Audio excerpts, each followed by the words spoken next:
এক সময় জীবন্ত বনে লীলা নামে একটি ছোট্ট সবুজ পাতা ছিল। সে একটি লম্বা ওক গাছে গর্ভের সাথে ঝুলেছিল। তার চারপাশে অগণিত অন্যান্য পাতা রয়েছে।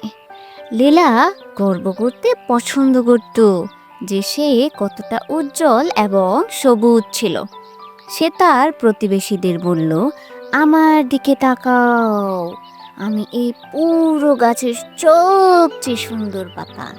তার বন্ধুরা হেসে তাকে মনে করিয়ে দিল, লীলা, আমরা সবাই একই গাছের অংশ, আমরা একে শক্তিশালী করতে একসঙ্গে কাজ করি। কিন্তু লীলা শুনল না, সে নিজে জ্বলতে চেয়েছিল।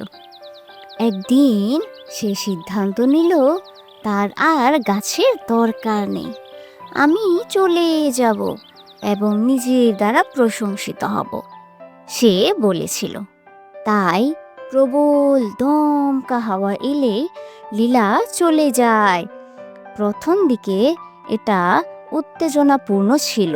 সে বাতাসে ভেসে বেড়াচ্ছিল, ঘুরছে আর ঘুরছে, ঘুরতে আর ঘুরছে। আমি মুক্ত, সে আনন্দিত, কিন্তু শীঘ্রই সে পড়ে যেতে শুরু করে। বাতাস তাকে গাছ থেকে অনেক দূরে নিয়ে গিয়েছিল এবং সে একটি শান্ত তৃণভূমিতে অবতরণ করেছিল। দিন কেটে যায় এবং লীলা তার উজ্জ্বল সবুজ রং হারাতে শুরু করে। গাছ ছাড়া যে সে সুস্থ থাকতে পারে না, সে একাকী বোধ করত। লীলা দুঃখের সাথে ভাবল, আমি যদি আমার গাছের সাথে থাকতাম। একদিন এক ধরনের কাঠ বেড়ালি লীলাকে খুঁজে পেয়েও ও গাছে ফিরিয়ে আনলো, যদিও সে আর সবুজ ছিল না। গাছটি খোলা ডাল দিয়ে তাকে স্বাগত জানায়।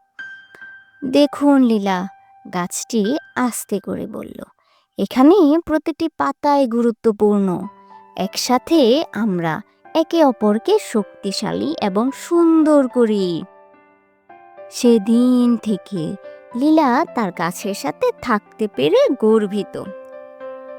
গল্পের নৈতিকতা: আমরা যখন একসাথে কাজ করি এবং আমাদের চারপাশের লোকদের প্রশংসা করি, তখন আমরা আরও শক্তিশালী এবং সুখী হই।